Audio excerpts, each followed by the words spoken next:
Alright y'all, welcome back to the channel and to some more turkey patterning, and today we've got a really interesting test to run, and I'm really curious to see how capable a combination like this might actually be. I think we're going to reach our limitations pretty quickly with it, but it could always surprise us. This is probably a combination that not a ton of people would ever think of actually pushing to any sort of distance for turkeys, but we'll see what it might actually be capable of doing, and hopefully it's not completely terrible, because there's always that possibility as well, I suppose. Before the shells I've got today, I brought out some of these. These are some Kent FastLead Diamond Shot 410 loads. I've been curious, and I've had a lot of other people saying, hey, test some lead in these sub gauges, 410, 28 and stuff, and see how capable they might actually be. Whether they're a 20-yard and in type setup, or if we could potentially push them a little farther for turkeys. These ones, though, are a 410 3-inch 11/16 payload of lead 6s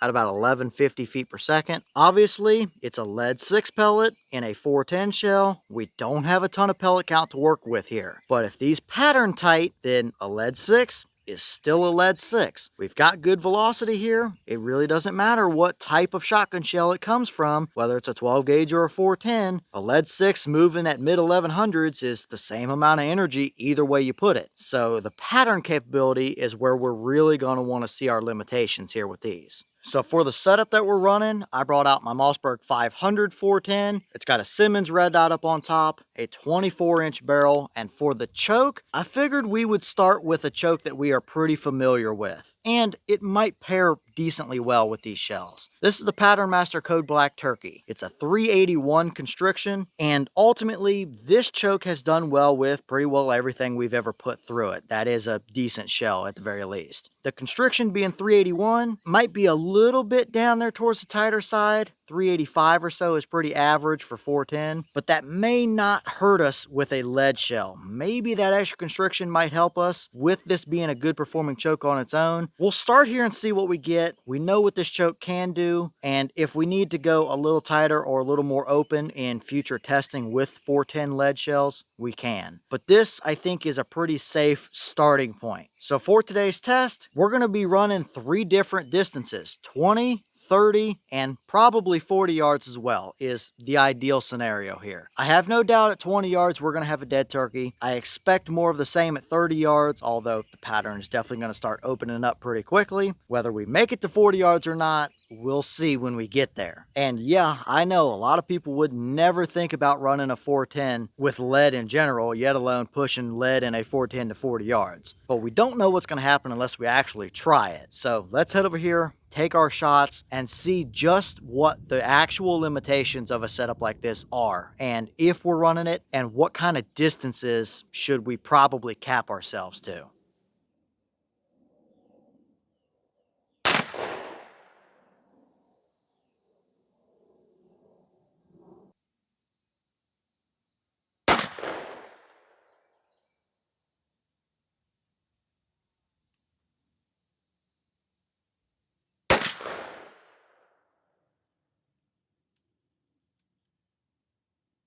Alright, so quick run through for the velocities. We had a boss claim of 1150, however we were seeing a little bit above that from our 24-inch barrel with a little bit of extra choke out of the end. We had 1199, 1193, and 1207. So right about 1200 feet per second or so. That's plenty enough velocity for a lead 6 to do the job out to 40, but do we have the pattern capability to do it or not? I don't know that we do, but let's check it out and see where our limit actually sits.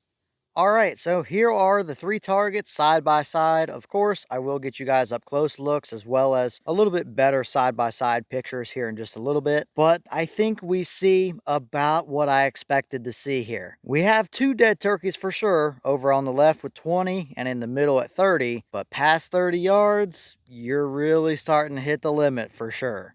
But first up, we'll start over here with our 20-yard pattern. And yep, that is absolutely a dead turkey, no doubt about it. We've got a ton of pellets through the brain and neck area there. And when I say a ton, I mean for the shell's capability anyway, because we obviously don't have a ton of pellet count there to work with. But the pellets that we do have are pretty condensed. We definitely have a hot zone right there in the middle of his neck. We do obviously throw a few flyers and stuff around the edges as well, so that may hurt us at longer ranges. If we already have flyers at 20 yards, then we may really string some edges of the pattern out at those farther ranges. Either way though, a lead 6 at 1200, at 20 yards, if you got a bunch of them through the head and neck, don't matter if it's from a 12 gauge or a 410, that turkey's going to be dead right there on the spot. So no shame in using that for 20-yard turkey hunting. That would absolutely do the job just fine. So now let's move over to 30 yards, and we definitely start to see where the limitations are going to be at here. Do we have a dead turkey? Yes, indeed we do. There are 3 through the brain and several more through the head and neck area there to do the job. So that is absolutely a dead bird at 30 yards with 410 loaded with lead 6s. Obviously though, I'm already saying that 30 yards is probably the limit. Any farther than that and you're really going to start pushing it. We don't have a ton of pellet count to work with. We knew that coming into it. That's why if there's the few people out there that running a lead pellet in a 410, a lot of times they use 7.5s. They have a little more pellet count and limit themselves to 30 yards. That's not a bad idea. These are only 6s. It's not larger than that, but pellet count matters for sure. It's a dead turkey. I would use it if it's what I had. If I was hunting with this shell in that 410, seems like 30 yards and in is probably going to be about the limit. Because now here we have our 40-yard pattern, and this bird may very well have gotten away from you. There is 2 through the back of the neck there that would have hurt him for sure, but would it be enough to do the job? I don't know. Maybe if you got some blood vessels or something, you might have had to go chasing him through the woods, but you can see obviously that is past what I would call the limit. It does kind of look like most of our shot favored towards the right on this one as well. I know I was perfectly centered up with that pattern, and that red dot is right on the money too, but the left half of the pattern is definitely thinner than the right half for sure. Now maybe if we had that turkey's head over here to the right a little more, you might get lucky with a single pellet or maybe 2 of them, but I wouldn't want to try my luck at it. So overall, it's probably about what we expected. Probably shouldn't take your chances at 40 yards, but 30 yards and in, you're going to have a turkey sandwich for sure. So let's pull these turkey targets down. I'll count some pellets and draw some circles, and we'll really get a good idea on what the entire pattern looks like a little bit better. Okay, so now we have all of our targets down and out of our way. I've drawn some big circles and counted all of our pellets, and it kind of confirms what we were already seeing here. 30 yards is probably about the top of the range for us.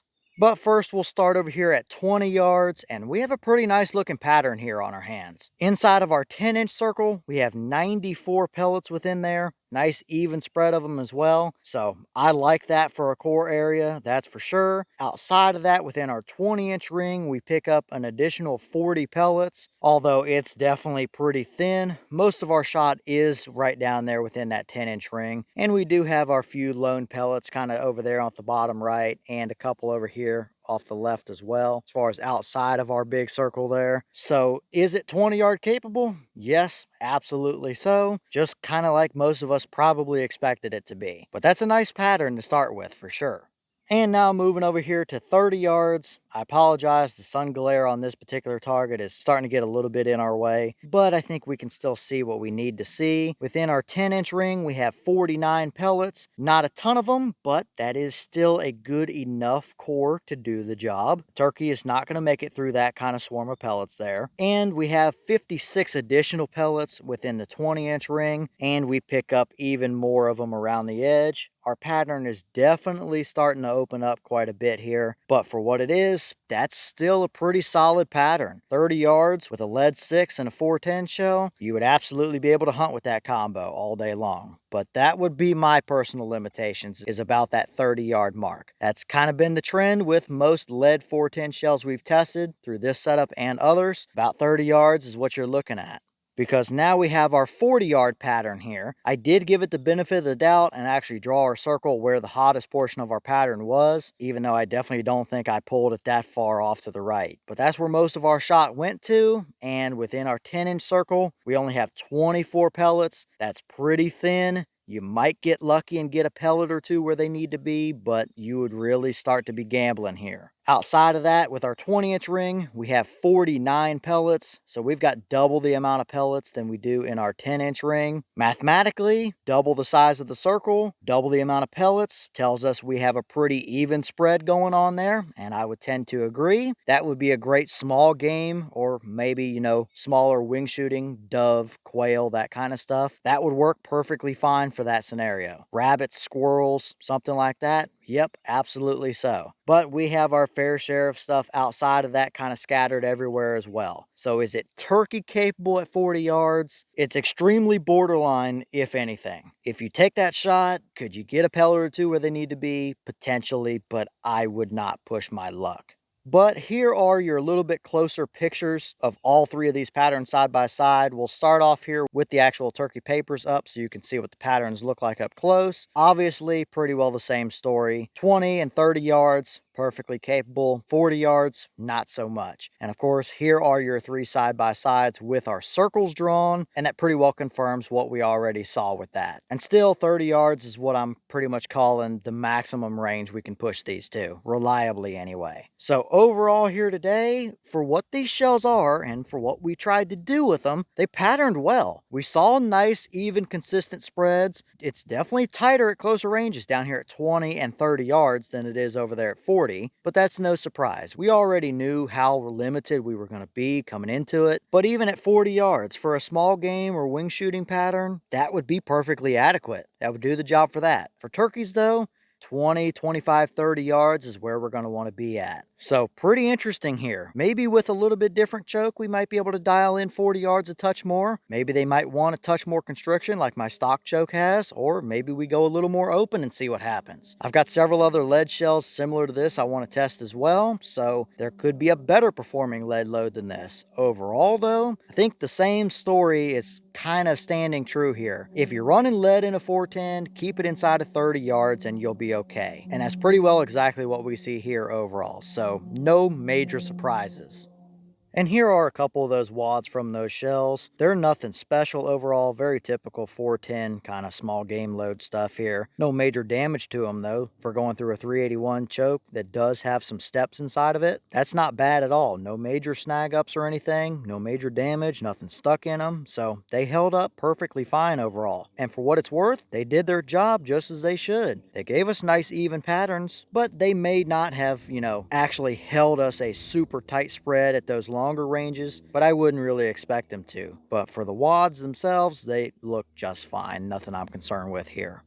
Alright y'all, well, what did you think about this performance right here? I think this is probably about what a lot of us expected to see. I know there's plenty of people that still would never even think about running lead in a 410 for turkey hunting purposes, but here's the deal. With the price of TSS and the ammo availability we have and stuff, you can go to a lot of big box stores and find several different lead 410 variations on the shelf. You can get 25 round boxes for about $1 a shell, or maybe a little bit less than $1 a shell, depending on what quality brand name you go with. Some of them are a little cheaper, some of them are a little more. But if you're shooting your birds at 20, 25 yards, do you need to spend $10 a shell for TSS to do the same job here? The turkey isn't going to know the difference. Anywhere 30 yards and in, that bird's going to be hammered. That's kind of been the case with most lead 410 testing we've done, is inside of 30 yards, you're going to be perfectly fine. Obviously, is it the best thing out there? No, definitely not. You just don't have a massive pellet count to work with. But you're pushing a lead 6 at the same velocity you would be out of a 12 gauge. So the per pellet energy, the penetration you would get, stuff like that, is all the same, regardless of what shell it comes from. So it's going to be personal preference. A lot of people still going to run TSS in these sub gauges. Nothing at all wrong with that. Those are a more capable shell, no doubt about it. But for you hunters that are closer range hunters,